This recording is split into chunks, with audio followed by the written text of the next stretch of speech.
All right, friends, welcome back. Spring break week. I hope if you had any kind of a spring break week, that it was enjoyable for you. As we get started, I spent the week in Florida last week with my family and honestly saw family that I hadn't seen since COVID hit. And so it was a good thing. As always, Grandma was amazed at how much the grandkids grew, and we enjoyed the sun down there in Florida. In fact, even a sunburn. As we get back together, we want to review just a moment. So you'll notice in your handout, I've listed for you some of the chapters that we've walked through. This Sunday, in our sermon series, we will conclude our walk through the book of Revelation. And some of you, as we wrap that up, will recognize we still have a long ways to go in this class. We will, all the way through the month of April, we will catch up and then conclude with the last Wednesday in April in Revelation chapter 21 and 22, celebrating that ultimate promise that we have. And we've kind of been peeking at it. We'll peek into that promise again at the end of this section today. The way that I've structured our lectures or our sessions together is that every time Revelation has a cycle, or it has what we've called the recapitulation cycle, where it goes from the beginning of the story to the promise at the end, we've structured our lectures, our lessons around those various cycles. So you notice in the review, Revelation chapter 1 through 3, we had a vision of the seven churches and the reminder that Jesus walks among the seven churches. He's with us, but he also sees. And he says, I know, over and over again. And it's those seven churches that were dealing with three things. It's important for us to remember these three things. They were struggling with conflict. In other words, they were being persecuted or conflict with the culture or their neighbors, their family, because of their faith. Compromise and complacency. So that was the Revelation chapter 1 through 3. And then in Revelation chapter 4 and 5, we saw a vision of the heavenly throne room, and we saw the Trinity there. We saw God the Father, the one who created, on the throne, and he is worthy because he created. We see the Spirit in the background, the seven eyes and the seven spirits. The Holy Spirit is in the throne room vision as well. And we see the Lamb, Revelation chapter 5, the Lamb that was slain. But what's he doing? He's standing, and we worship him. All of creation is centered and worships him because of the fact that he has given his life, but is risen and is alive and is victorious. Well, that leads us into the seven seals. And if you remember, one of the things we emphasized as we come to these various sets of sevens is to notice the interlude or the pause that happens between number 6 and number 7. And the lesson, most often, that we need to pay attention to is actually found in that little pause. So I mentioned for you here that in the seven seals, the lesson is that those of us who worship around the throne, even though the world is in chaos and war and famine, we're okay because we're sealed. God has put his mark of identity on us through his Spirit, and we're sealed and we're safe. And God has numbered, he knows those who are his. The symbol of the 144,000 is in that interlude, and yet the number is too great to count. The 12 tribes, we are his, and we are sealed, we are safe. Well, then as we got to the seven trumpets, Revelation chapter 8 through 11, we discovered that the seven trumpets were sounding a warning to those who were rejecting or standing in opposition to God and standing in opposition to his people. And those trumpets were sounding these warnings that looked like plagues, similar to the plagues of Egypt. And we're reminded in the pause, Revelation chapter 10 and 11, it's very difficult. In fact, that lesson is one of those I look back on and go, man, I may have overcomplicated some things. But it's rich with Old Testament imagery, but the lesson is simple. Here's the lesson. Those of us who worship are called to be faithful witnesses, even when we stand in opposition to the world around us. So John's told to eat the scroll. And what does it taste like? Do you remember what it tastes like? It's sweet, but it's bitter. Sweet and sour, right? And there's a bitterness to the gospel message as well, because we recognize that there are those that we're called to preach to speak to, who will reject that message and therefore stand in judgment because of that rejection. Well, that leads us to our session today, and this is going to be a section in Revelation chapter 12 through 14, and what we'll discover is the cycle starts over again. We're going to start with Christmas. Now, actually, we're going to back up and kind of go to the Old Testament and the nation of Israel that is bringing about the birth of the Messiah. And several of the birth narratives in the Old Testament are going to be echoed in this woman who is about to give birth. You remember how many times in the Old Testament you're like, man, there's a miraculous birth. There's another birth. There's another birth. Yeah, this image. We're going to rewind to the Old Testament, and we're going to play this story with vivid imagery, a dragon and beasts. But it's going to play out all the way through, again, to the end of time, to judgment. This is that same cycle that is being replayed by John from different perspectives, different angles, giving us different lessons. In fact, the way I've structured our time and together in kind of this title is that we're going to talk about what it looks like to face the opposition, what it looks like to overcome the opposition. It reminded me a little bit driving around this week, reflecting on this lesson and our time together tonight, of what it looked like when I was in high school athletics, when we would sit down and watch the film of the opposing team. Have any of you ever done that? We do that, by the way, even in Webb City football, fourth grade league. Okay, we've watched film on other teams. It's legit around here, isn't it? It gets serious. And what do? You learn their tactics, their strategies, the way that they attack, the way that they work, the way that they defend, and the way that they go on offense. In a similar way, John is going to step back for his audience, these 7 churches, and say, let me pull back the veil, reveal to you how the enemy is working so that you can overcome. Now, I want you to hear this because of 2 things. Number 1, I want you to hear it because it's important for us once again to recognize when John wrote, his first and foremost audience were these 7 churches in the first century world of Asia Minor. Whatever this means, dragon and beast out of the sea and beast out of the earth, they had to have had an understanding of it because John is writing to them. So when he gives the number 666, yes, that's coming up this evening. Aren't you excited with all the talk of vaccines? And when we come to 666 and the mark of the beast, or when we come to the beast and his push for people to worship the other beast, we need to recognize that John's saying, we're watching film of your world that's happening right now to the first century world. But there are many similarities in the way the enemy works that happen again and again and again. So if it looks familiar, it's because it is. So sometimes when we point to our modern day headlines and say, this is Revelation this, and this is Revelation this, and this is Revelation this, it may not be what John was intending with the original picture. They may have had a more direct application to the ancient world, but it may be similar enough that it should cause you to go, is that how the enemy always works? Because we had Egypt, and we had Assyria, and we had Babylon, and we had Persia, and we had Greece, and we had Rome. And you can just start walking through history and go, and then we had, and fill in the blank. And the Old Testament, all the way through the New Testament, says, yes, that is how the dragon works. That's how the opposition goes on the offense.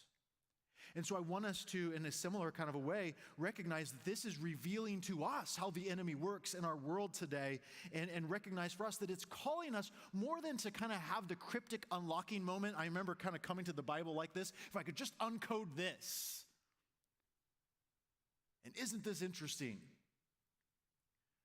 But if I could get away from kind of that pop culture, just Bible trivia mentality, and start to realize that there are spiritual ramifications that are very applicable to my discipleship, then I think this will have much of a deeper, richer meaning for us this evening.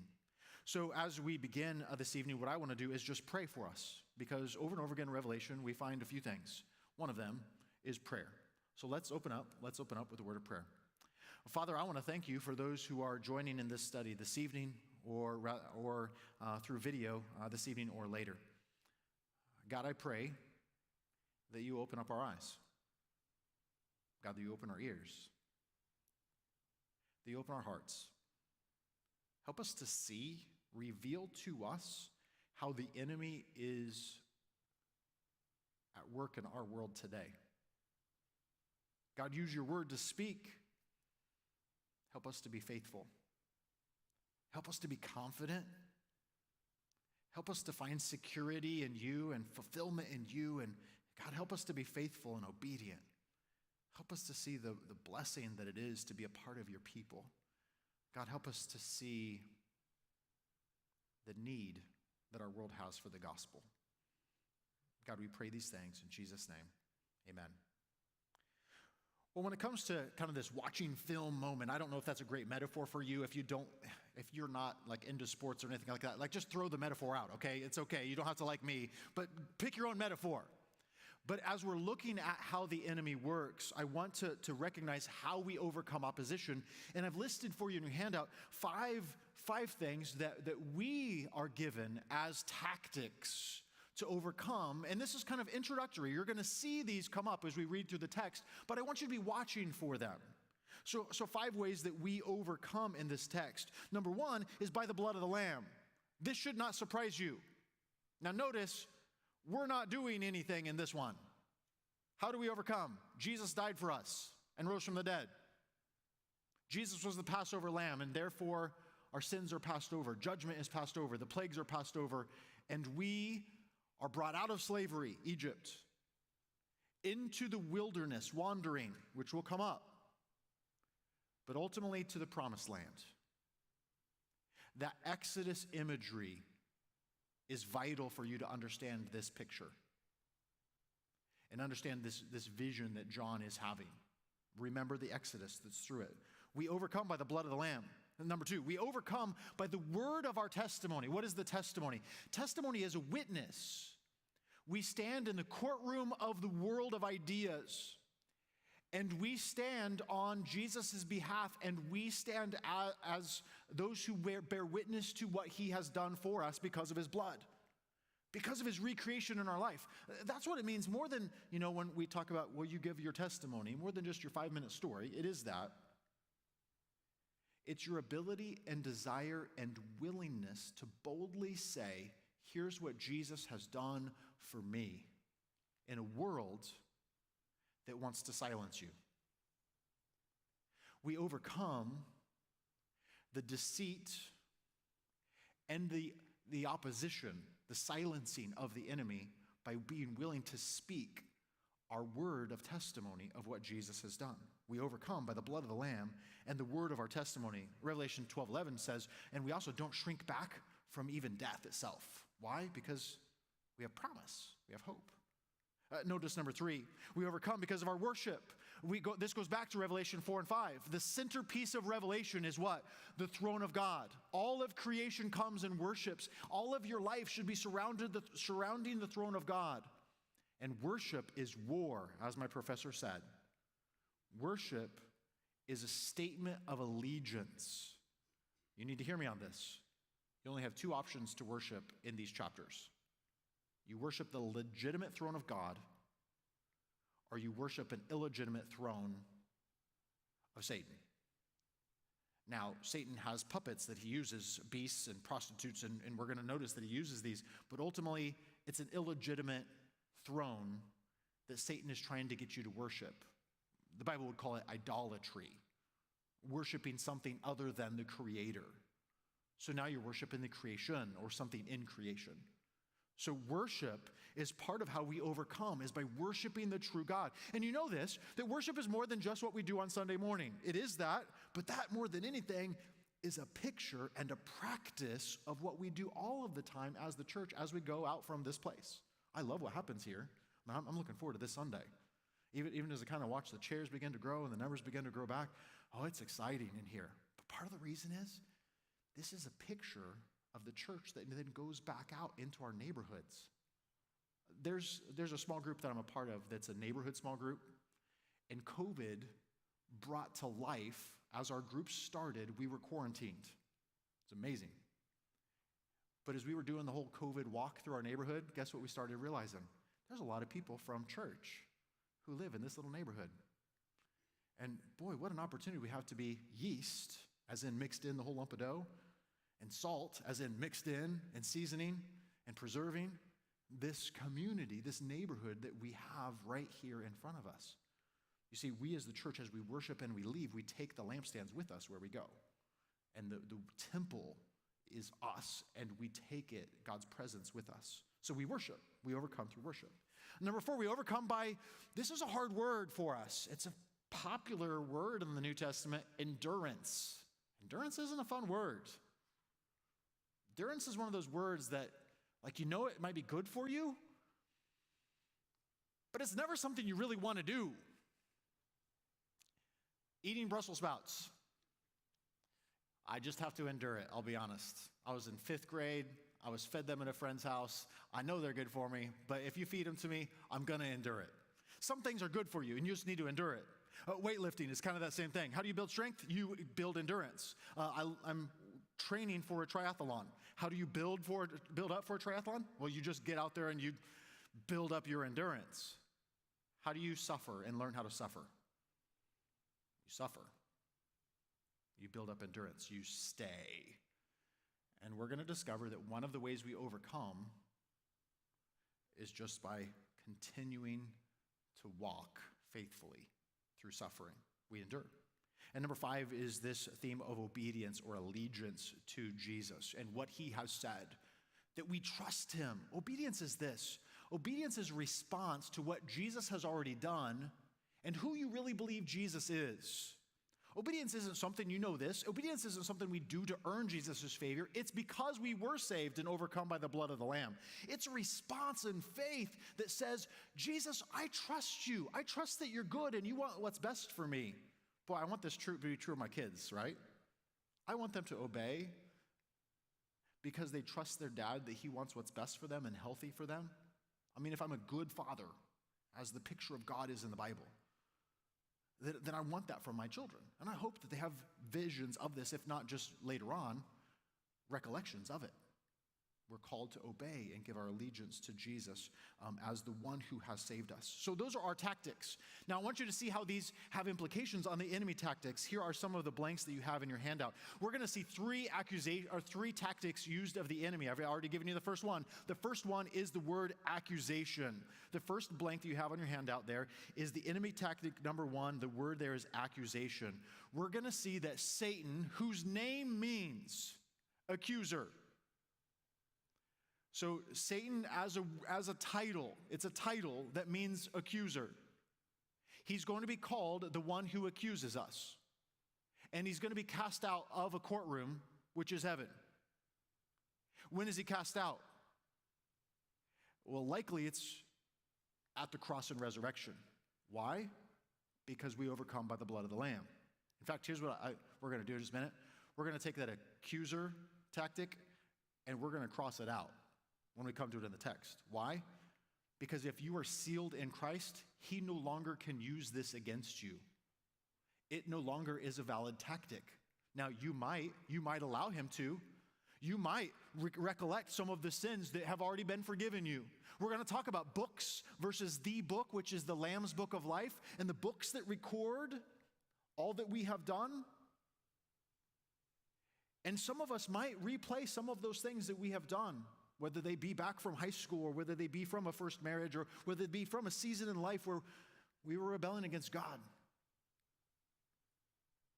And the accuser will stand and will point those out to you again and again and again and bring those back to mind. And I don't want to replay some of my stories on video. And one of the enemy's tactics is one that the Lamb's blood crosses off and says, this is no longer a valid tactic. It reminds me, by the way, this image of Satan standing in this heavenly court reminds me of the Old Testament. There's several places. The book of Job is one of them. But the clearest one, I want you to write down this reference. Reflect on it. Is Zechariah chapter 3, verses 1 through 12. I'm going to take just a moment and read some of these verses for you because I want you to hear this background of Satan acting as accuser. Zechariah chapter 3, verses 1 and 10. The vision, it's a vision of the prophet Zechariah, and the vision is of the high priest. His name is Joshua. He showed me Joshua the high priest standing, God did, standing before the angel of the Lord, and Satan standing at his right hand, as in the heavenly courtroom. And Satan was standing by God's right hand to accuse Joshua. Notice the word accuse. What does Satan mean? Accuser. Verse 2. Then the Lord said to Satan, "The Lord rebuke you, O Satan. The Lord rebuke you. He has chosen Jerusalem, rebuke you." Verse 3. Now Joshua was standing before the angel, and how was he clothed? He was clothed with filthy garments. And the word here is a grotesque word. The image here is a gross word. I'm going to be in my crawl space on Friday morning and come out of that crawl space. It's that kind of a word. I've actually, Christmas Day one time, we had a pipe get clogged up in our crawl space, different house. And I had to get under the house. It was cold. I remember throwing the Carhartt on. Christmas Day, I was like, this is the worst place to be on Christmas. And I did something I shouldn't have done. There was a plug at the end of the PVC pipe, and I unscrewed it thinking, this will cure everything. And I did not get out of the way. And everything in that pipe was now on my clothes. I came out of that crawl, yeah, exactly. I came out of that crawl space just like Joshua in this vision, okay? My wife was like, get out of the house now, right? You better be taking those off in the garage, and let's burn them. Well, notice what happens. Joshua standing before the angel, clothed in filthy garments, and the angel said to those who were standing before him, remove the filthy garments from him. And to him he said, behold, I have taken away your sin, and I will clothe you with pure garments. Then later on in that same chapter, verses 8 and 9, there's a promise of the Messiah. I will bring my servant, the branch. In the Old Testament, that's an image for the offspring of David that's going to grow back up into a tree. And I will remove the iniquity of this land, notice this, in a single day. When would someone come as a high priest and cleanse the land in a single day? His name in Hebrew is Joshua. The name Joshua is the Lord saves. His name is Jesus. Jesus and Joshua are the same name, the Lord saves. This promise in Zechariah is going to be mirrored in this text today as Satan is going to be cast out from the courtroom of heaven and our accuser is thrown down, no longer able to accuse us. I don't know about you, but I'm super thankful for that. I have people who know things about me, and I know more things about me that God knows about me. This is why Paul says, what a wretched man I am. Who can save me? Paul says, I'm the foremost of sinners. But I was given mercy so that I could also be the perfect example of his grace for me. So the enemy will use your sin as a tactic to destroy you. Jesus wants to bring healing. The enemy will use guilt like a chainsaw to just destroy. Jesus will use guilt like a scalpel to cut the cancer, to cut the sickness out of you, and to bring newness and to bring life. Here's enemy tactic number 2. This one shouldn't surprise us. The enemy tactic number 2 is deception. This enemy is going to be described as the ancient serpent, yes, as in Genesis chapters 1 through 3. This deception, he still whispers, he still says, does God really say? And if I'm honest, in my moments where I walk in a way that is opposite from what God desires, it's that same whisper of deception. Does God really say? And then there's some cultural tack on that says, God just wants you to be happy. There's some false truth that's just twisted just a little bit. And he still works in that way. The enemy still works in that way. That's why we overcome through the word of our testimony. We overcome through obedience to the word of the Lamb. So we'll discover that deception that still has that pull of deceit. And here's enemy tactic number 3, opposition, that push. And by opposition, you could write these words beside it. What I mean by that is pressure. That might be economic pressure. That might be social pressure. That may be persecution. My hunch is this. At some level, you experience this. At some level, maybe not all the way to the extreme of physical persecution. And sometimes, even in the West, we kind of claim, we throw up the banner of persecution. Well, it's not quite persecution, but it's still pressure.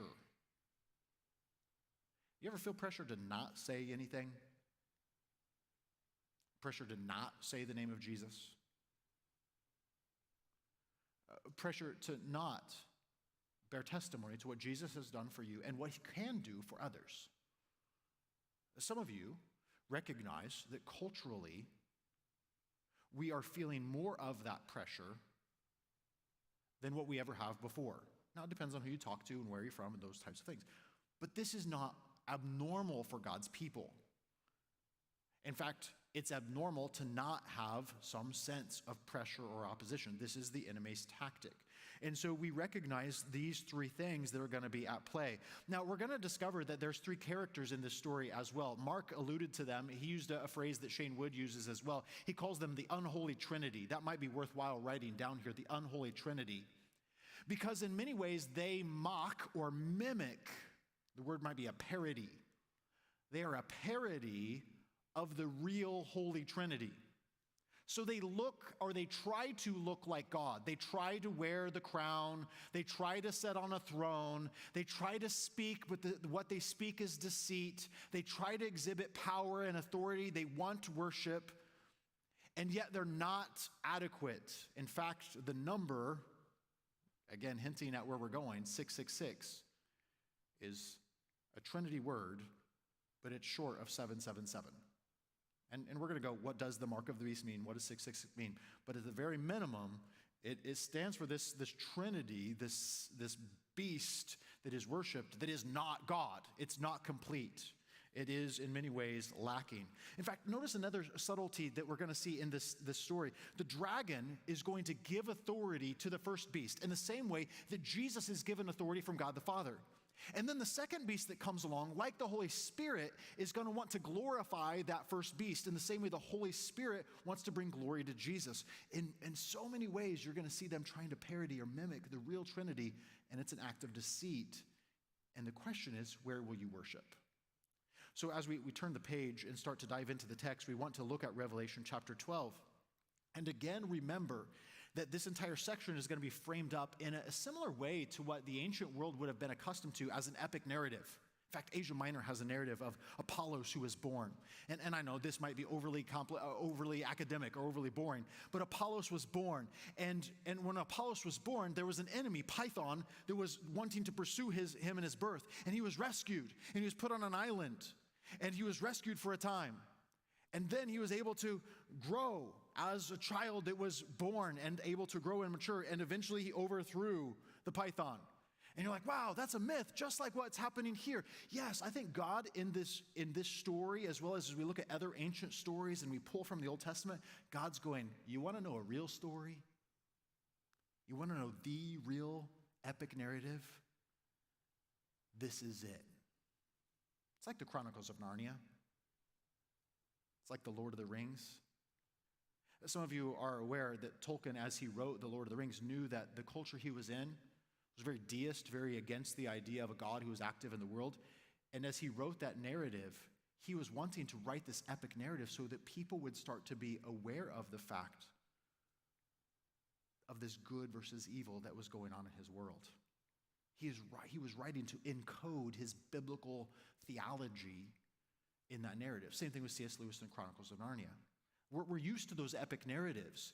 John in this vision has that same kind of an epic scope as he uses symbols and images of dragons and beasts. But he's saying, but this is the real story. So as we dive in, let's keep that in the background, that over and over again, these epic scaled stories are in the background of the people, but now they're going, oh, but here's the real story. It's not Rome and Romulus and Remus and the brother who were born to two she-wolves. It's not Apollos. It's Jesus. He's the real hero. This is the real good versus evil story. So here's the story. Revelation chapter 12, verses 1 through 5. A great sign. Circle the word sign there. The word sign helps us remember that this is symbolic. It's pointing to something. It's a sign that says, here's something, but it points to something bigger. John actually uses this word sign to talk about the 7 miracles in his gospel, the Gospel of John. 7 signs. And why do I include these 7 signs? Because they all point to Jesus and who he was. So he uses this word for the word miracle in his gospel. A great sign appeared in heaven, a woman. Now, women in Revelation are always connected to a people group. They're symbolic for a people. So we have a prostitute, we have a bride, we have this woman that is here, and we have others that are included elsewhere. This woman is clothed with the sun and has the moon under her feet, and on her head is a crown of 12 stars. And automatically we go, wow, that's a lot of symbolism. Here's my best guess of where that's coming from. If you remember back in the Old Testament, Joseph, Genesis chapter 37, had a dream. Joseph, as in the father of the 12 tribes of Israel. He had a dream. And as a part of the 12 tribes, Jacob, his father, was a part of this dream. And the dream was this, that the moon and the sun and the stars would bow down to Joseph in worship. You remember this? Kind of made the brothers a little bit upset, mom and dad a little bit upset. Well, the image here is an image that's taken from that dream, and it's just saying God's people, represented by Jacob's family. Jacob's name is also the name Israel, someone who wrestles with God, one who wrestles with God. And the 12 tribes, being the 12 stars, are the 12 sons of Jacob. This woman looks like, this is what she looks like. She looks like God's people. And if I were to say, it's kind of in simple terms, who is this woman? She is God's people. Old Testament, I'd say yes. New Testament, I'd say yes. Mary, the mother of Jesus, I'd say yes. She's God's people. She's a symbol, a sign that appears. And so the symbolism of the sun and moon and stars is from that dream that is from the Old Testament, but even the symbolism of the crown and the stars would have been picked up on from when it comes to the people who are reading this as symbols of a people. She was pregnant, and as you read the Old Testament story, you hear that narrative over and over again, don't you? Whether that's Samuel's mom,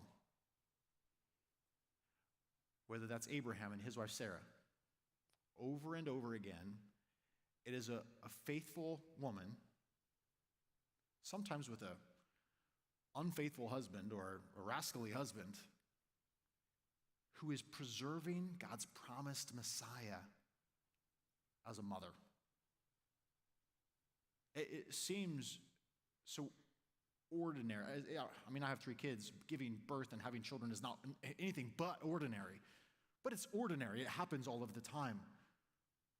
But even leading up to the story of Jesus, it's those faithful moments of faithfulness and protection for what God values that brings about the Messiah. She's about to give birth. She's pregnant and she's crying out in birth pains. Now, if you're hearing Old Testament echoes, does birth pains remind you of any story in the Old Testament? Should remind you of the curse.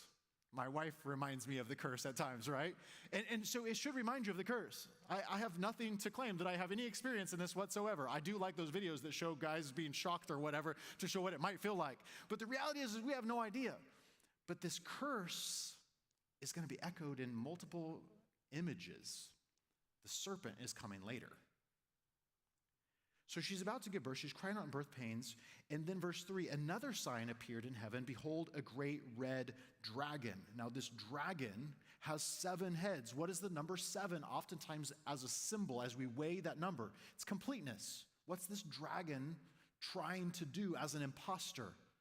Show that it has complete reign and power. So this dragon has 7 heads and 10 horns, and horns are a symbol of power and reign as well. And it has 7 crowns.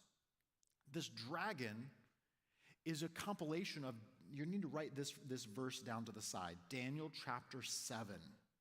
Daniel chapter 7.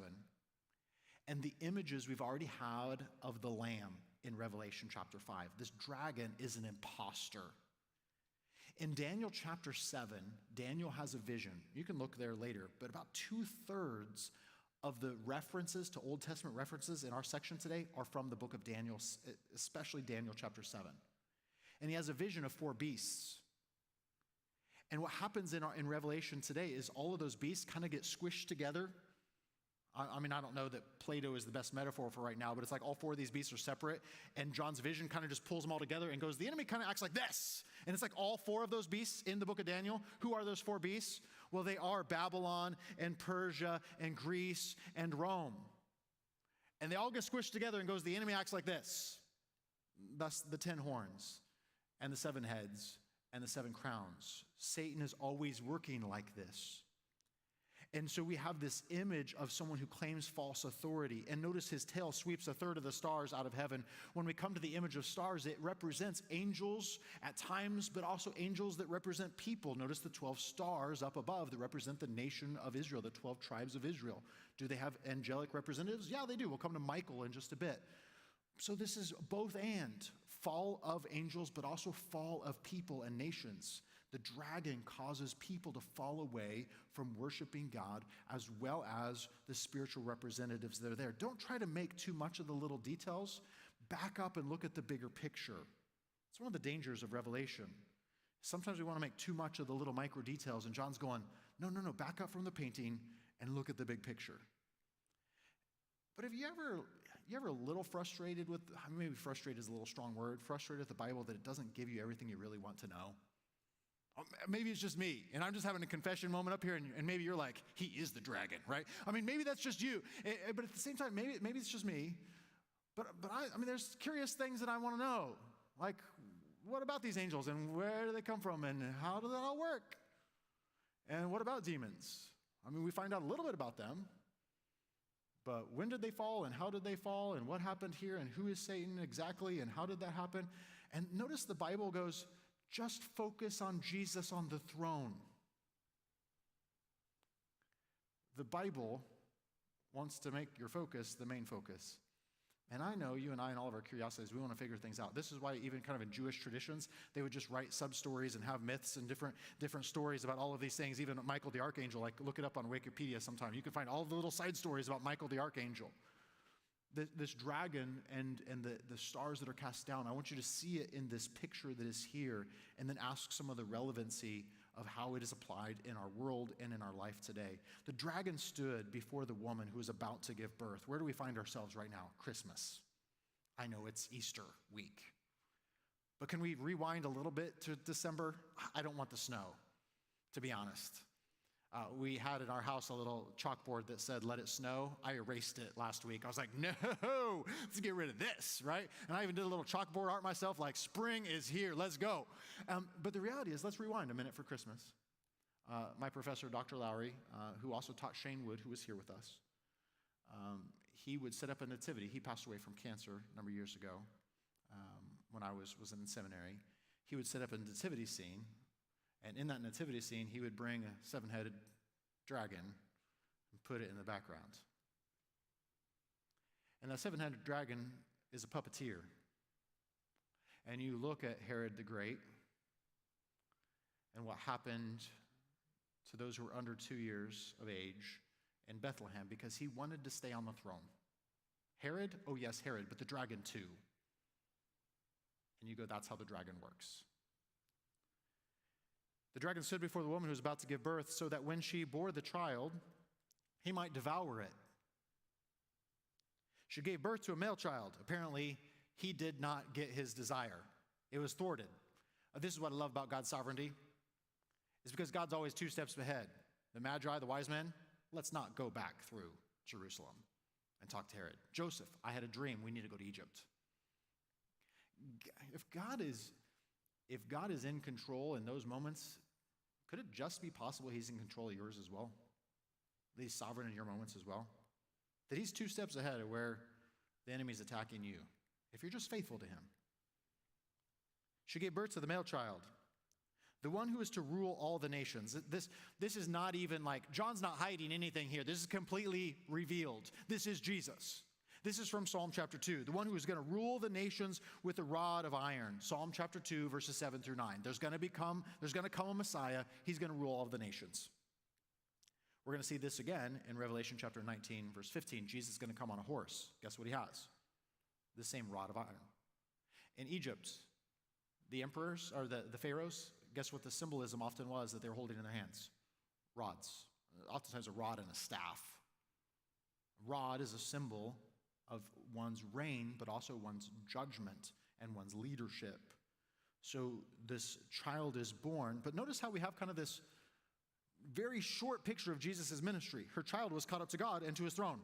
Like Jesus' ministry is right there, and then it's like he's ascended already. Yeah, John's just fast forwarding through this story, helping you get caught up to speed to where John's audience is living right now.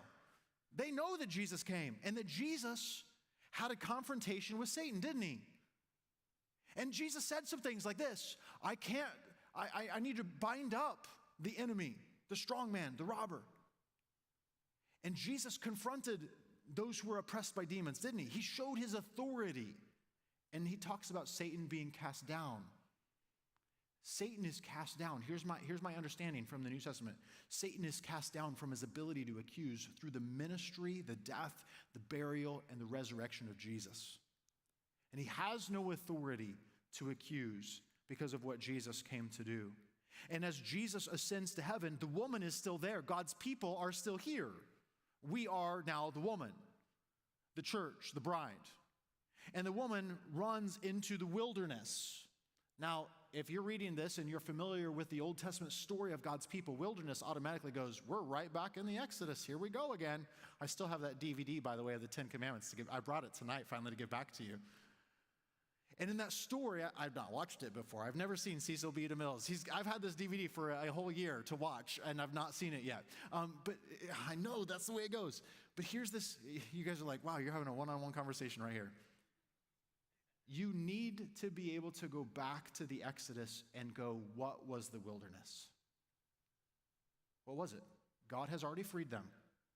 What happened in Jesus' ministry? He's rescued us out of slavery. But what happens in the wilderness? Our faith is tested. Do you really believe what you say you believe? Will you really follow God? Will you really follow Jesus as you said you would? I was 10 years old when I made that decision. The song hangs in the air. The world behind me, the cross before me, no turning back, no turning back. I have decided to follow Jesus. Love that song. It's a reminder of that decision. But I live in the wilderness. It's a time of testing. It's a time to grow in my faith. How long, trick question, how long did Israel wander in the wilderness? The quick answer is 40 years.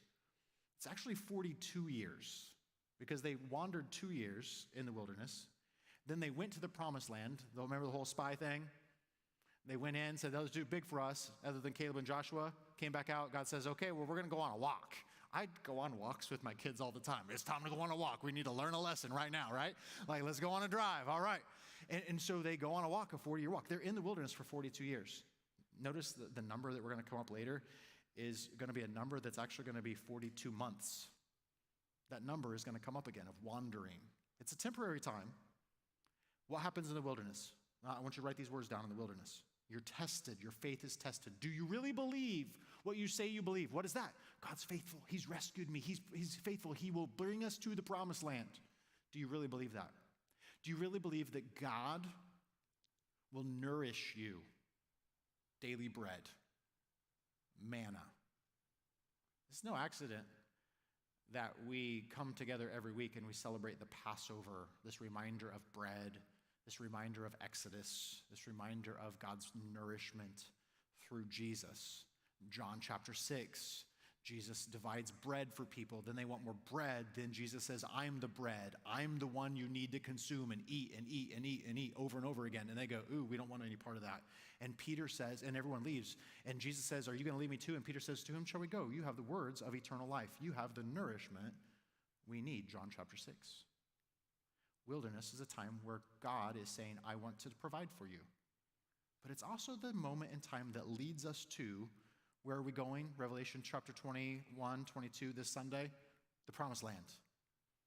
We cross over, finally, out of the wilderness into the promised land. The woman fled into the wilderness where she was at a place prepared for her by God, which she will be nourished for that time again, 1,260 days.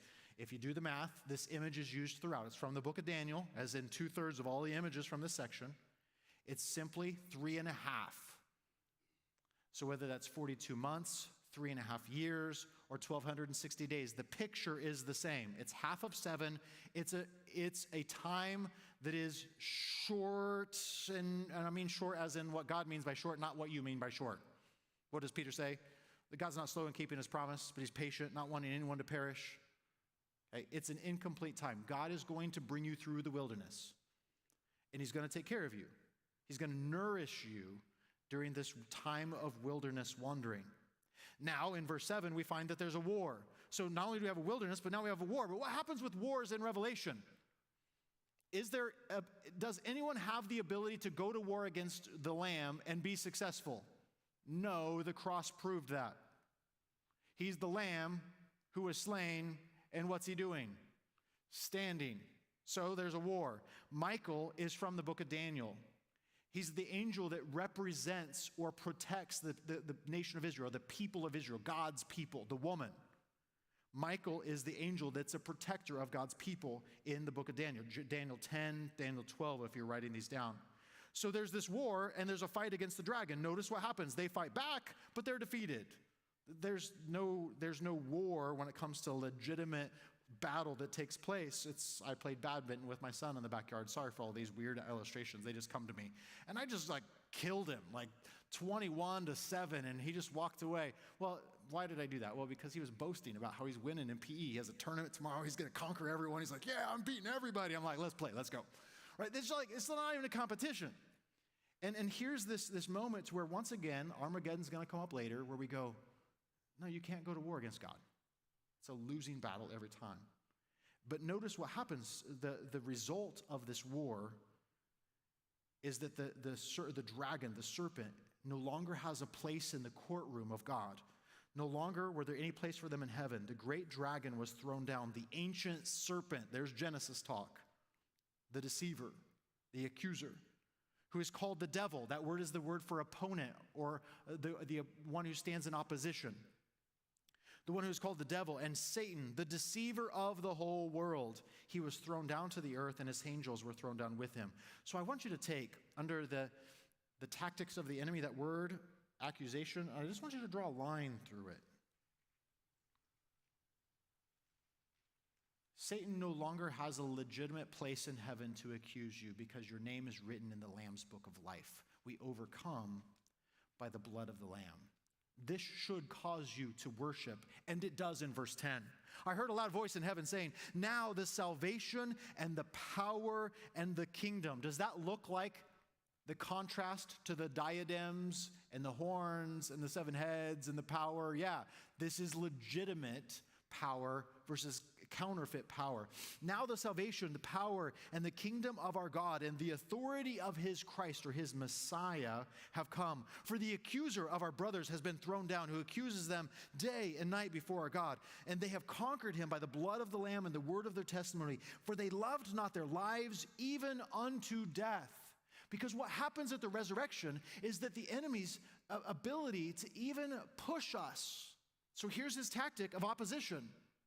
You could take that word opposition, you could draw a line through it.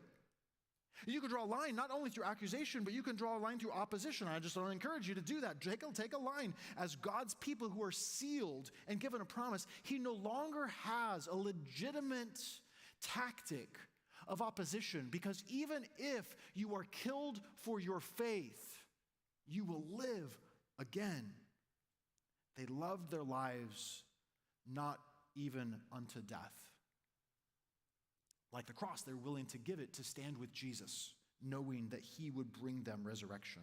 Therefore rejoice, O heavens, but you who dwell in them. But woe to you, earth and sea, for the devil has gone down to you in great wrath, because he knows his time is, what's the number? 3.5.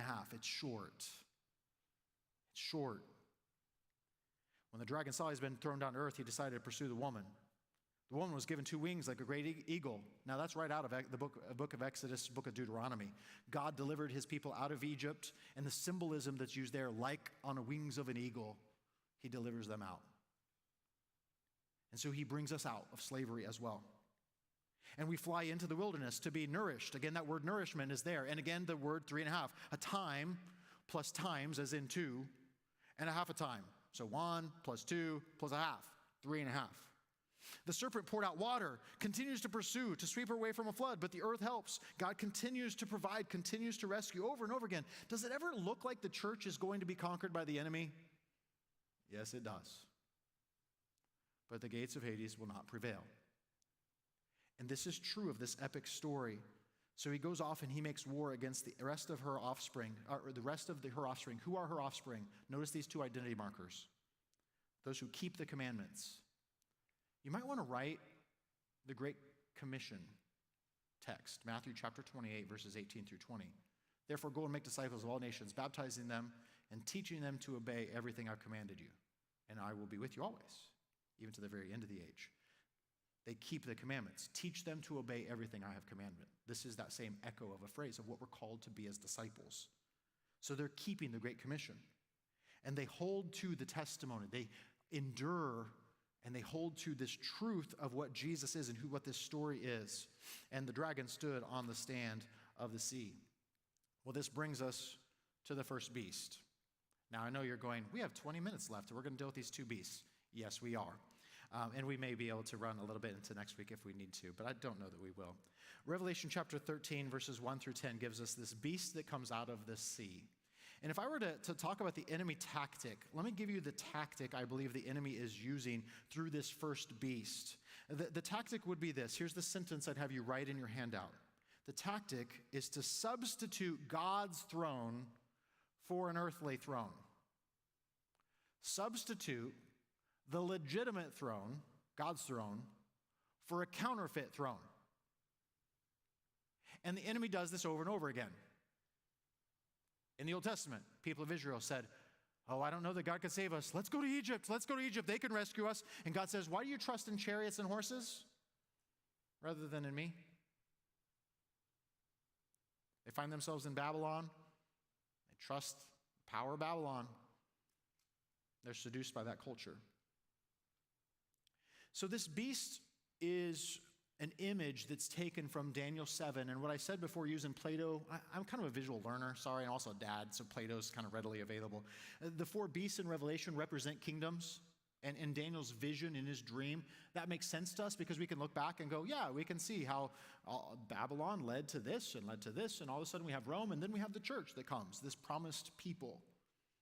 And we have all 4 of those beasts kind of put together into this image of this beast. And we ask, is this a picture of Rome? And I would say, yes, and.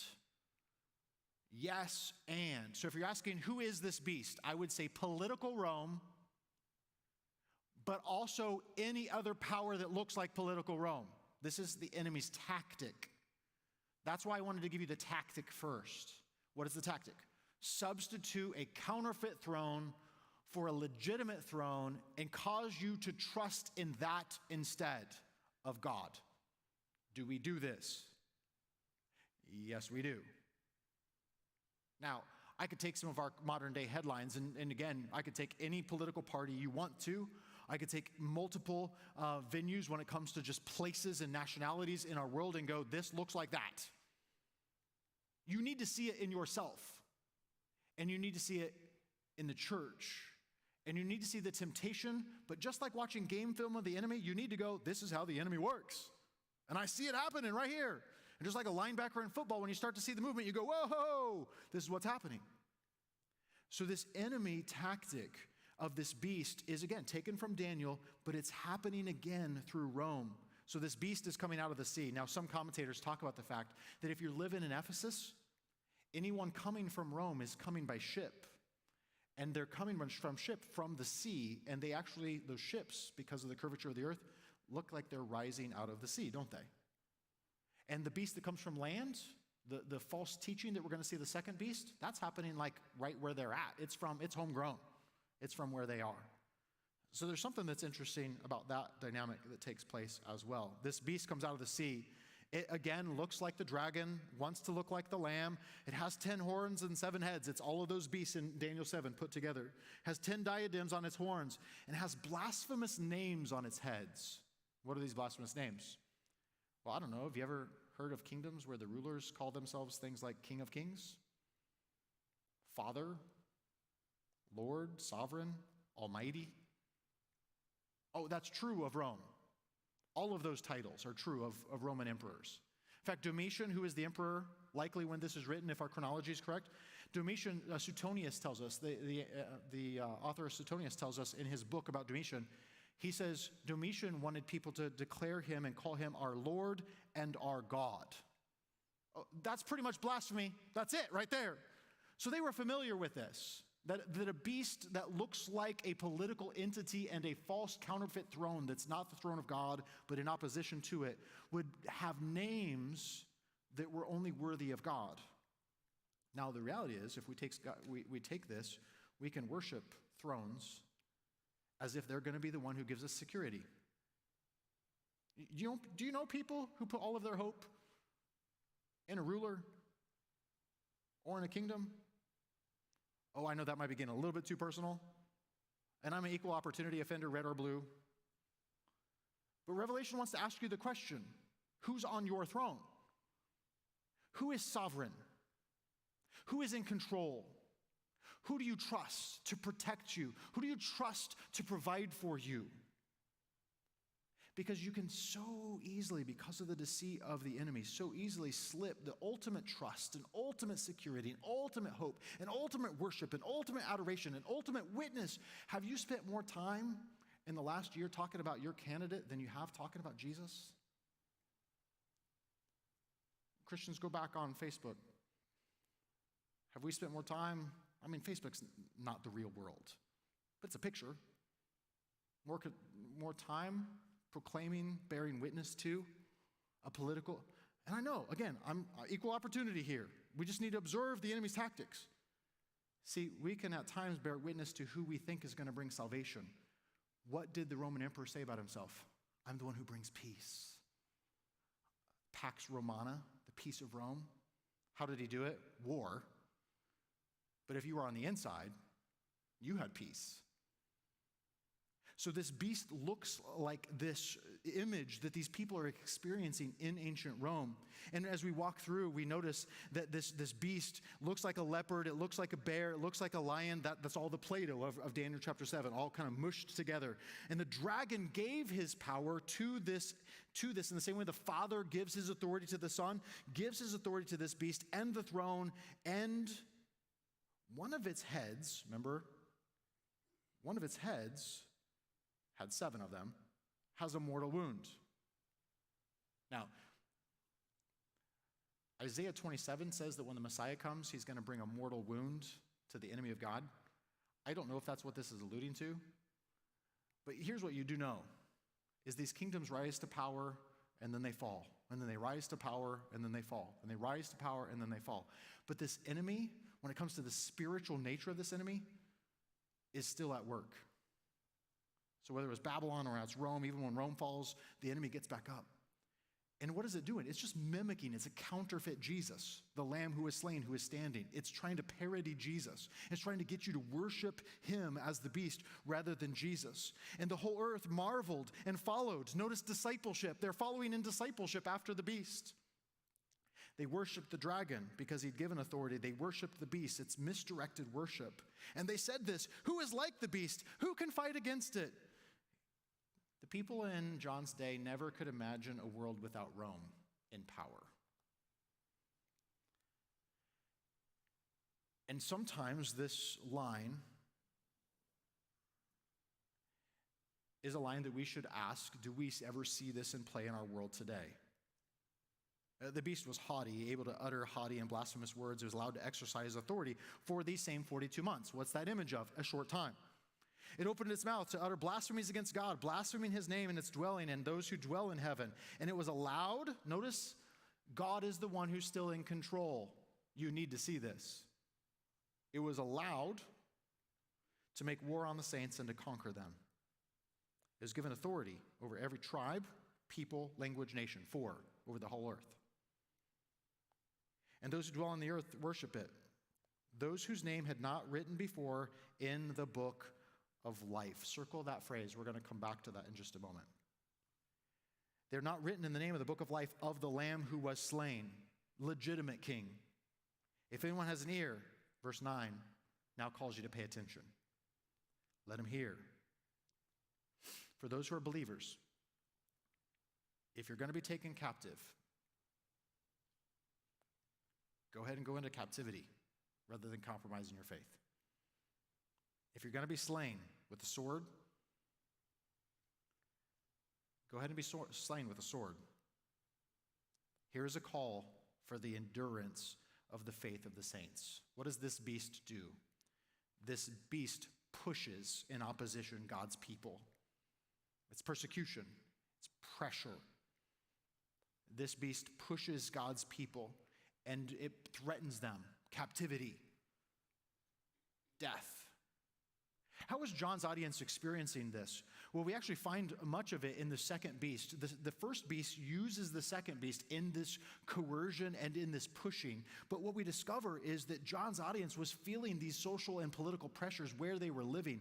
They were living in environments, places like Ephesus, where we don't know all of the details, but we do know that there were little micro moments of this in the social circles as well as in the fabric of the society, the town, to where they would have city festivals, for example. And to participate in the city festival, you needed to make a sacrifice to the Roman emperor or to Rome, and you need to worship.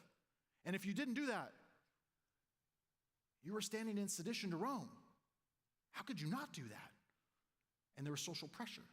Sometimes that moved all the way to persecution, to where if you did not sacrifice, then you would be killed for your faith. In fact, just within a generation, we have a letter in archaeology where we have a letter that says, no, this is what you do, is you have them sacrifice, and if they don't want to make the sacrifice, you execute them. So they were experiencing this pressure from this first beast. Then we have this second beast that comes out. And let me talk about this second beast that comes out of the earth. What's the enemy tactic here? The enemy tactic here is a coercion to worship at a false throne. So a coercion to worship, let me say this, a coercion to worship an imposter. It's probably a better way to phrase that. Coercion to worship an imposter. This beast later on is called a false prophet. It's false teaching. If the first beast is a political power that stands in opposition to Rome, this second beast is a religious power that is pulling people away from a legitimate worship. And so again, is this beast at work in the first century world? Yes, it was. In fact, I think it's a picture of the imperial cult or the worship of the emperor that was taking place in Asia Minor. But is this beast still at work? Yes. Just like how the enemy tactic works over and over again. We watch the game film, we go, they still do the same thing. And there is still such a thing as false teaching that pulls people away to worship at a different throne. So we look at this beast. We see a beast that comes out of the earth. It had two horns like a lamb. You need to see the phrase like a lamb. It wants to look like Jesus. But it speaks. Oh, it speaks like the dragon. Did God really say? And what is false teaching? It's not very overt. It sounds true. It sounds like the lamb, but it's a wolf in sheep's clothing. Jesus tells us that. Paul tells us that. Paul, in the book of Acts, told the church in Ephesus that. And so this beast speaks like the dragon, wants to look like the lamb. It exercises all the authority of the first beast, and it makes the earth and its inhabitants worship that first beast who had a mortal wound that was healed. This beast performs great signs that looks like the false prophets, by the way, in Egypt with Moses, where Moses does a sign on behalf of God, and they go, well, we can do that too. And this beast, this false prophet, is leading people to believe this false truth. It sets up an image of the beast. And this image perhaps is alluding to the image of the emperor that would have been in these temples. We don't know for sure whether the temple that is in Ephesus is a temple. There's a statue, a giant statue. You can Google this and find the image. There's a giant statue we've discovered. We're not sure if it's of Domitian or if it's of Titus before him, but it's a giant statue. And in every one of these 7 cities, by the end of the first century, they had a temple dedicated to the worship of the emperor as God. Why?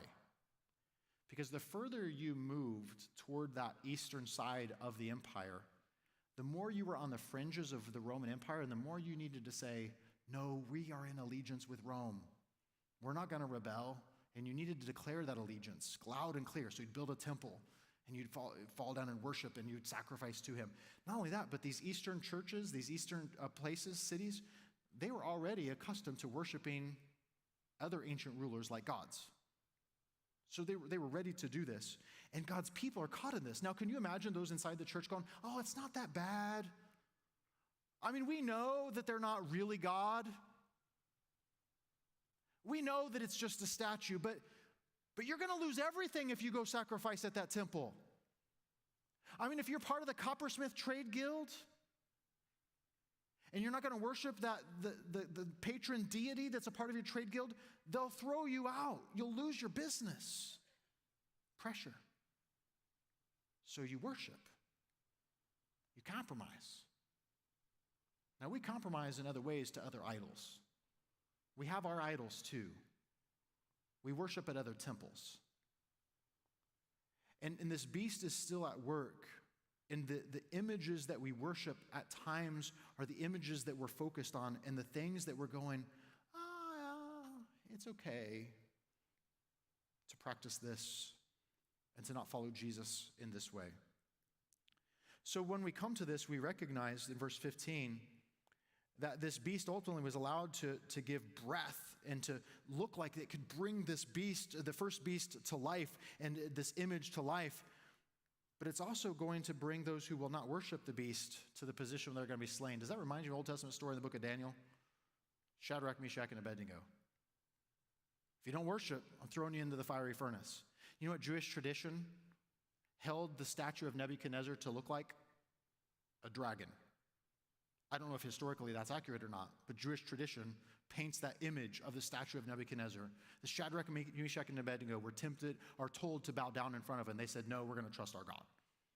That's the same story, same enemy tactic, again, and again, over and over again, replayed, reduplication, over and over again. Do we as God's people bow down to some of the cultural gods? You know, we can kind of sometimes sit back and poke fun at some of those who are kind of health and wealth gospel people, but then subtly buy into the false teaching that what we really need is a little bit more, that God really wants us to be happy. We can buy into some of the false teaching because it's so subtle, and we could bow down to it.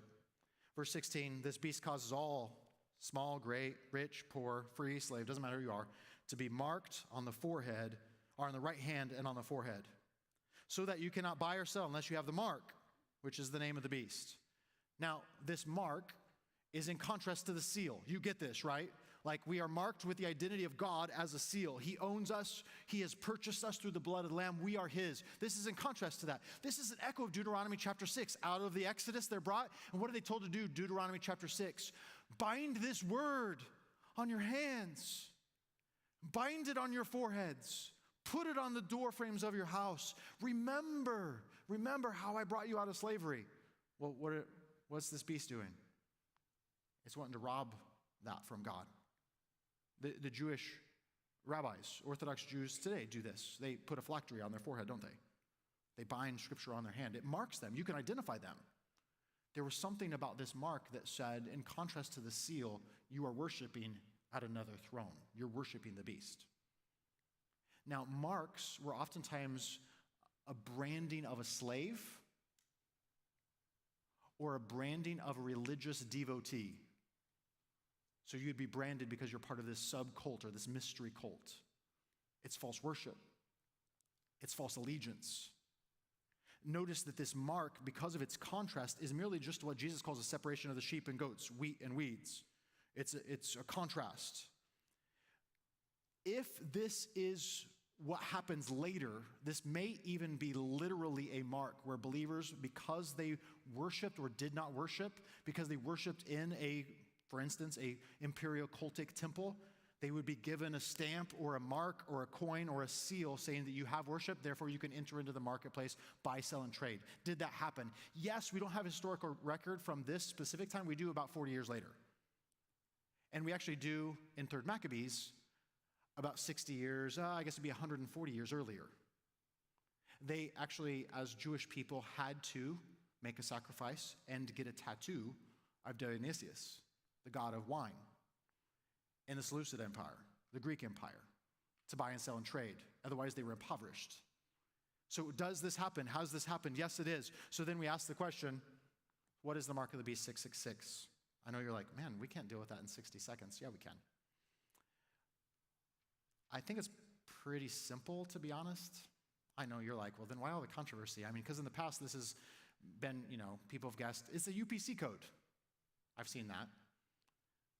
I've seen it's Ronald Reagan because his first, middle, last name all have 6 letters in it. Okay. It's the vaccine. Okay, that's going to come and go. It's a microchip. Okay. Go all the way back. It's Martin Luther. Okay. It's the Pope. Okay. Numbers had value when it came to names because letters were numbers. In Hebrew, when you counted as a kid, you counted with their alphabet system. You didn't have a separate system. So in Hebrew, when I would tell you my name's Jim, it would also be a number. Here's my best guess of what this number is. The word beast in Greek, if you put it in Hebrew, is 666. You're just marked with the word of the person, the identity of the person you worship, the beast. Now, I know you're going, well, that's boring. but the reality is that you go, look at what John says. It's the number of its name. You're just marked with the person you worship. In the same way that if you worship Jesus, you're sealed with his identity. It's like in Toy Story where Andy writes on the bottom of all his toys, Andy, this is mine. And I know you're going, oh, that's not as fun. I was hoping it was like the vaccine or something like that. And I don't know, maybe you could go, can you at times recognize that false worship of something in the world is a mark of the beast? I recognize that, but I don't think that that's what's going on here in Revelation. This number 666, a couple things about it, and then we'll wrap up. If it's branded with the name beast, your identity, if you worship the beast, is you become what you worship. Tim Keller does a great job of saying this in his book about counterfeit gods. We become beastly when we worship the beast. In the same way, we become more like Jesus and his created image and what he created us to be, new creation, when we worship Jesus and when we bear his name. Don't take the Lord's name in vain. The number 666, what is it? Incomplete. It's an incomplete Trinity number. We are incomplete when we worship this beast. It's empty, it's lacking, it's missing. What do we find in the 6th seal, 6th trumpet, 6th bowl? Judgment every time, 666, judgment. Incomplete. It's not 7 days of the week, it's an incomplete week. There's no rest at the end of the week. I don't know that it's as cryptic as what we've meant it or what we've thought that it has been in the past. Some Old Testament scholars look back to 1 Kings chapter 10 and go, boy, Solomon had 666 talents of gold, and right about that time was when he started compromising his faith. Maybe the number has something to do with that. Other scholars go, oh, it's Nero's name, as in Nero, the one who was wounded, and there was a myth that he was going to be resurrected like Elvis. I don't know if that's what we can read into that. But if so, it's still just, I'm marked with the beast, I look like the beast. But even to say that it's Nero's name, you have to add the word like Caesar in front of it and change the spelling a little bit. And then we do this all the time. Like, if we just add the prefix Mr. Nero, oh, then we can make it 666. No, I think it's more clear than that. But here's the problem. When we make it less cryptic, it becomes more personal. Hear me. When we let Revelation reveal rather than remain hidden, it confronts us.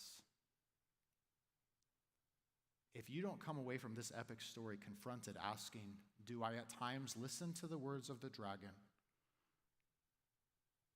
Find security and safety from the throne of the first beast? put my allegiance there rather than allegiance to the Lamb. If I fall down and worship something that is not God but claims to be him, claims to provide, claims to speak truth, claims to give me what I desire, what I want, make me happy, then maybe I am marked. Oh, not literally on my hand with someone stabbing something in my hand and planted it in there. But my identity is beastly because people can see his image in me. In the same way that they should see the image of Jesus in you when you live like him. See, it confronts us. And can I wrap up Revelation 14 in just a moment? Because I've given you kind of the notes of it in the handout. Revelation 14 comes to the end. It's 20 verses. We're not going to read them. But it's just a contrast of the results of the alliances, the allegiances you've made. It's a contrast of those who are marked and sealed, those who are earth dwellers versus heavenly citizens, those who are part of Babylon versus New Jerusalem, those who follow the prostitute and are seduced by her rather than being part of the pure bride of Christ, those whose sins and deeds are written in the books, but they're not written in the book of the Lamb, the book of life. They experience no Sabbath rest. Remember, 666 never gets to the seventh day, never gets to rest. But we are those who experience rest in Jesus, promised land, Sabbath rest, the ultimate promised Sabbath. They are those who experience the winepress and the cup of wrath, rather than they are the first fruits who are given in worship to God. They are those who experience being the feast of birds, rather than experiencing the banquet of the Lamb. So when we come back, what we'll discover is that Revelation 14, and we'll highlight some things that we're going to kind of briefly just touch on right now. But Revelation 14 is going to extend. Many of these images are going to extend through the rest of this letter as we get to the seven bowls. And then what's going to happen is Jesus is going to come and he's going to deal with each of these beasts and the dragon in reverse order. The beast out of the earth, and then the beast out of the sea, and then the dragon. And so there's this bracket of this epic narrative that says Jesus will conquer. Jesus will overcome. Again, we are sealed. Will we, those 5 tactics as his people, will we overcome by the blood of the Lamb, the word of the testimony, enduring? Will we overcome by being obedient to faith? That's what we're called to do. You're part of a grand story. I know it feels mundane sometimes. But maybe you should do like my 14-year-old daughter does and play kind of an epic soundtrack in the back of your mind. You know, you ever run like this or study like this with an epic soundtrack on from a movie that you love? Maybe you should live with this epic soundtrack, this epic story, and have it be revealed to you that this is the world and the battle that we're a part of. God bless. We'll see you next week as we dive into Revelation chapter 15.